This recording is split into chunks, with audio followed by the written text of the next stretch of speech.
सो welcome back dear students, स्वागत है आपका।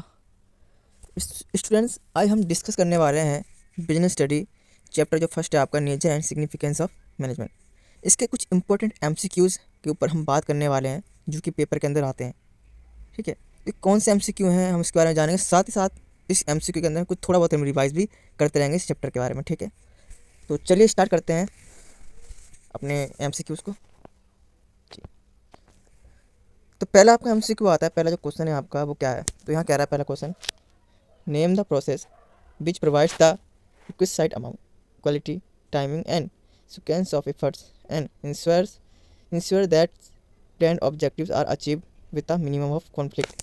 तो क्या कह रहा है भाई कि कौन सा ऐसा प्रोसेस है जिसके अंदर requested amount, quality and timing है उसको देखा जाता है, और सिक्वेंस ऑफ इफेक्ट को, ठीक है, जिसके अंदर इंश्योर किया जाता है कि बिना मिनिमम कॉन्फ्लिक्ट के जितना भी हो सके कम कॉन्फ्लिक्ट के अंदर अपने अपने जो ऑब्जेक्टिव हैं वो अचीव कर सकें। तो कौन सा प्रोसेस है? तो आपको क्या लगता है कि भाई जिसके अंदर हम कम कॉन्फ्लिक्ट मतलब लड़ाई करें, झगड़ा करें, ठीक, एक दूसरे से आर्ग्यू करे बिना अपने गोल को हम अचीव कर सकते हैं। तो क्या लगता है वो कौन सा प्रोसेस हो सकता है? कोऑर्डिनेशन है, प्लानिंग है, डायरेक्टिंग है या कंट्रोलिंग है? आपके ख्याल से क्या है भाई? मेरे ख्याल से लग रहा है कोऑर्डिनेशन है। कैसे, क्यों भाई? कोऑर्डिनेशन के तो अंदर ही हम क्या करते हैं, कॉन्फ्लिक्ट नहीं पैदा होने देते, हम एक दूसरे से बना के रखते हैं। ठीक है, क्या बोले यहाँ पे कोऑर्डिनेशन मतलब क्या होता है? एक दूसरे को बना के रखना, एक दूसरे की बात मानना, उनके अंदर जो भी कोऑर्डिनेट है वो बना के रखना एक दूसरे के साथ। ठीक है, क्योंकि हम कोऑर्डिनेशन बना के रखेंगे तो हमारे जो ऑब्जेक्टिव हो वो हम आसानी से अचीव कर सकते हैं। ठीक है, ये आपका कोऑर्डिनेशन ही है। प्लानिंग आप जानते हो, ठीक है, पहला जो आपका प्रोसेस है वो है आपका प्लानिंग। प्लानिंग के अंदर क्या आता है? इसके अंदर हम ऑब्जेक्टिव डिसाइड करते हैं। क्या करते हैं? ऑब्जेक्ट डिसाइड करते हैं। डायरेक्टिंग के अंदर हम डायरेक्ट करते हैं, मोटिवेट करते हैं, ठीक है, अपने वर्कर्स को। कंट्रोलिंग के अंदर हम अपने जो भी काम किया, जो भी ऑब्जेक्टिव उसके अंदर हम कंक्लूड करते हैं कि भाई काम हो रहा है कि नहीं हुआ। ठीक है, ये करते हैं। सेकंड आता है सेकंड क्वेश्चन। तो सेकंड क्वेश्चन क्या पूछ रहा है? सेकंड क्वेश्चन पूछ रहा है, in an organisation employees are happy and satisfied, this no cause and the fact of management is noticeable. क्या कह रहा है भाई? ऑर्गेनाइजेशन के employees are happy and satisfied, सभी एम्प्लॉयज़ हैप्पी भी हैं और सेटिस्फाइड, क्योंकि there is no choice, sorry, cause and effective management is noticeable. तो यहाँ कोई भाई अफेक्ट, कोई किसी से आर्ग्यूमेंट करने वाला नहीं है, कोई देखने वाला नहीं है, ठीक है, कोई नोटिस करने वाला नहीं है। Which characteristics of management is highlighted by this statement. तो भाई इसमें कौन सा कैरेक्टरिस्टिक्स है जो कि इसके अंदर हाईलाइट किया गया है? तो आपको क्या लगता है अंदर, क्या ये गोल ओरिएंटेड प्रोसेस है? क्या इसके अंदर कोई गोल डिसाइड किया गया है? भाई नहीं किया गया, इसके अंदर कोई गोल डिसाइड तो नहीं किया गया। मैनेजमेंट इज ऑल परवेसिव, क्या परवेसिव है? क्या परवेसिव है? क्या हर जगह होता है? जी बिल्कुल हर जगह हो रहा है, ये होता है, ज़्यादातर होता है। ठीक, क्या ये इंटेंजिबल फोर्स? भाई इंटेंजिबल फोर्स तो है ही नहीं, कहीं बात ही नहीं की गई इंटेंजिबल फोर्स की। क्या ग्रुप एक्टिविटी? जी बिल्कुल नहीं है, ग्रुप एक्टिविटी मतलब होता है टीम, मतलब टीम बात कर रहे हैं, तो नहीं। तो आपका ऑप्शन बी और परवेसिव, यानी हर जगह भी होता है ये सब। तो आपका आंसर होगा जी बी। ठीक है, आंसर आपका बी होगा इसके अंदर। अब आपका था थर्ड। थर्ड के अंदर क्या बोल रहा है? In order to be successful an organisation must change its goal according to the needs of the environment, which characteristics of management is highlighted in the statement. ये पूछ रहा है कि भाई इन ऑर्डर सक्सेसफुल ऑर्गेनाइजेशन, एक successful organisation must change its goal according to needs of environment. भाई कोई गोल है, कोई ऑब्जेक्टिव, कोई सॉरी कोई ऑर्गेनाइजेशन है कि भाई इन्वायरमेंट के अनुसार वो अपने गोल्स को चेंज कर लेता है, अपने आप को उसके अनुसार ढाल लेता है। तो भाई कौन सा कैरेक्टरिस्टिक्स है? भाई क्या लग रहा है आपको? क्या डायनेमिक है? डायनेमिक है या गोल ओरिएंटेड प्रोसेस है इस, या ग्रुप एक्टिविटी या और परवेसिव? तो मुझे लगता है भाई पहले वाला है डायनेमिक। डायनेमिक मतलब कि मैंने आपको बताया था, डायनेमिक मतलब होता है चेंज होना। आप ये तो यहाँ क्या है, चेंज ही बोल रहा है। तो क्या है आपका क्वेश्चन आंसर? क्या है इसका? ए, मैनेजमेंट इज डायनेमिक प्रोसेस। ठीक है, गोल ओरिएंटेड प्रोसेस आपको बता दें, इसके अंदर गोल डिसाइड किया जाता है, ग्रुप यानी एज अ ग्रुप काम करते हैं, ऑल परवेसिव मतलब होता है कि हर जगह पे लागू होना। ठीक है, अब आपका आता है क्वेश्चन नंबर फोर्थ। तो क्वेश्चन नंबर फोर्थ अंदर क्या कह रहा है? Name the level of management at which the managers are responsible at, mistakenly सा एट हो गया यहाँ पे, आर हो गया। ठीक है, तो क्या बोला? Name the level of management at which the managers are responsible for implementing and controlling the plans and strategy of the organisation. तो भाई ऐसा कौन सा लेवल है मैनेजमेंट के अंदर जो कि रिस्पॉन्सिबल है implementing and controlling the plan and strategy? तो वो कौन सा है? मैं आपको पहले बता दूँ, टॉप लेवल क्या करता है हमारा? टॉप लेवल पॉलिसीज़ बनाता है, ठीक है, प्लान और स्ट्रेटजी बनाता है, मेक करता है, बनाता है। और उसके बाद मिडल मिडल क्या करता है? वो हेल्प करता है इम्प्लीमेंटिंग करने में, ठीक है, स्ट्रेटजी को इम्प्लीमेंटिंग करवाता है, उसको बताता है कैसे काम करना है, और जो लास्ट लेवल होता है वो काम करवाता है या करता है। ठीक है, तो यहाँ पे क्या कर रहा है कि भाई टॉप लेवल तो बनाता है, मिडिल लेवल मैनेजमेंट। तो भाई ये कौन से में आ रहा है? रिस्पॉन्सिबिलिटी जिसकी इंप्लीमेंटिंग करवाने की वो मिडिल लेवल मैनेजमेंट की होती है। तो आंसर इसका क्या होगा? Middle level. लोअर लेवल तो काम करता ही है, नन ऑफ दिस तो होगा ही नहीं। ठीक है, तो आपका आंसर है आपका ये बी, चौथे का बी। ठीक है, अब आपका क्वेश्चन नंबर है पाँच। पाँच क्या कह रहा है? पाँच कह रहा है identify the nature of management when it is said to be a systematic body of knowledge that explains certain general truth।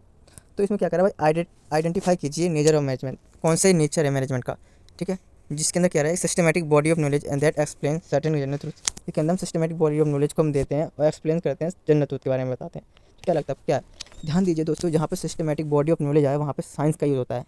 तो भाई क्या है मैनेजमेंट एज अ साइंस, क्योंकि सिस्टमेटिक बॉडी नॉलेज हमेशा साइंस के अंदर आता है, ठीक है। तो आपका आंसर इसके अंदर 5 का आपका ये होगा मैनेजमेंट एज अ साइंस, ठीक है। आर्ट के अंदर आपको आ जाता है एक्सपेरिमेंट, ठीक है।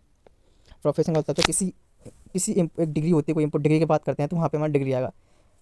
और डी आपका management both and art and science दोनों नहीं है, ठीक है। आंसर आपका ये है। अब यहाँ पे छठा छठा क्या हो सकता है, अ प्रोडक्ट इज मैन्युफैक्चरिंग। भाई एक फैक्ट्री है जिसके अंदर क्या होता है प्रोडक्ट मैन्युफैक्चर होता है। In a garment store a customers need to satisfy and in a hospital patient treatment.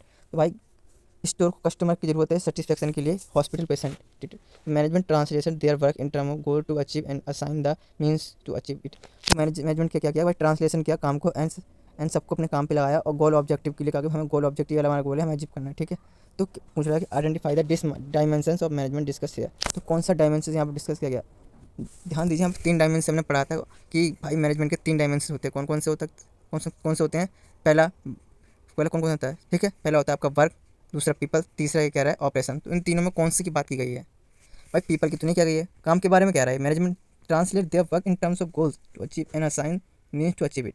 यहाँ वर्क इन टर्म्स यानी वर्क की काम की बात हो रही है। तो कौन सा लग रहा है आपको, जी बिल्कुल सी ऑप्शन होगा आपको मैनेजमेंट ऑफ वर्क, ठीक है। जब लोगों की बात की जाए तो पीपल, जब दोनों की बात की जा रही है तो ऑपरेशन होगा वहाँ पर, ठीक है। तो छठे का आपका होगा ऑप्शन सी आंसर। अब आता है सातवां। तो सादा पूछ रहा है how does a manager want to achieve his objective. तो पूछ रहा है कि भाई मैनेजर अपने गोल को अचीव करना चाहता है तो वो कैसे कर सकता है, ठीक है। एफिशिएंटली कर सकता है या अफेक्टिवली। एफिशिएंटली मतलब बताया कि एफिशिएंट का मतलब होता है हम कॉस्ट, हम जहाँ पे अनुमान करते हैं भाई कॉस्ट कम होना चाहिए वहाँ पे। अफेक्टिव मतलब होता है टाइम। तो भाई मैनेजर क्या चाहेगा, भाई हर मैनेजर यही चाहेगा कि भाई उसका टाइम भी बचे और पैसा ही बचे, ठीक है। तो इसका जो आंसर होगा वो बोथ होगा मेरे ख्याल से, ऑप्शन सी, ठीक है। क्योंकि हर मैनेजर ये चाहता है, हर कंपनी ये चाहेगी कि भाई हमारा काम एफिशिएंटली भी हो और अफेक्टिवली भी हो, ठीक है। तो मेरे ख्याल से इसका आंसर सी होगा, ठीक। अब क्वेश्चन है आपका 8वां, what types of force management is. तो पूछ रहा भाई ये जो मैनेजमेंट है किस टाइप का फोर्स है, विजिबल है, इनविजिबल है, बोथ ऑफ दिस है या नॉन ऑफ दिस है। आपके ख्याल से कौन सा लग रहा है। मैं आपको पहले बता दूं कि मैनेजमेंट होता है, हम मैनेजमेंट को देख नहीं सकते, महसूस कर सकते हैं। क्या कर सकते हैं, महसूस कर सकते हैं, हम देख नहीं सकते मैनेजमेंट को, ध्यान रखना। तो इट मीन्स अगर हम देख नहीं सकते तो भाई विजिबल कैसे हो सकता है वो, जिसे हम देख नहीं सकते वो विजिबल तो हो ही नहीं सकता। पहली चीज़ जब विजिबल नहीं होता है तो भाई देख नहीं सकते, इसका मतलब ऑप्शन सी भी कर जाएगा, बोथ ऑफ दिस तो होगा नहीं फिर इसके अंदर। तो आपका आंसर जो होगा वो आपका इनविजिबल ही होगा, क्योंकि हम मैनेजमेंट को देख ही नहीं सकते। तो ऑप्शन आपका बी होगा 8 का, ठीक है। नॉन ऑफ दिस तो होगा ही नहीं, ऑप्शन डी तो बिल्कुल आएगा ही नहीं, कर जाएगा। तो आपका आंसर इसको 8 का होगा बी, इनविजिबल, ठीक है। अब 9वां क्वेश्चन के अंदर क्या कह रहा है, in the context of business what does research prefer to. तो भाई क्या कह रहा है बिजनेस के अंदर, तो भाई क्या हम रिसर्च करते हैं सबसे ज़्यादा, फाइंडिंग आउट न्यू प्रोडक्ट्स, बिल्कुल करते हैं भाई। हर कोई बिजनेस सब न्यू प्रोडक्ट को फाइंड करते हैं, new market, finding out new market, जी न्यू मार्केट को भी ढूंढते हैं हम, ठीक है। Finding out new methods of distribution, जी ये भी करते हैं यार, ऑल ऑफ दिस। तो भाई आंसर होगा सिंपल सा है डी, ठीक है।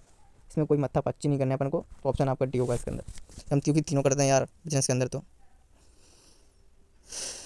10वां भाई, 10वें के अंदर आप फंस सकते हो भाई, बहुत ज़्यादा क्वेश्चन टिपिकल ये वाला पूछना है। मैनेजमेंट क्या इंश्योर करता है, प्रोवाइडिंग एम्प्लॉयमेंट अपॉर्चुनिटी, भाई करता तो है भाई मैनेजमेंट, ये भी करता है।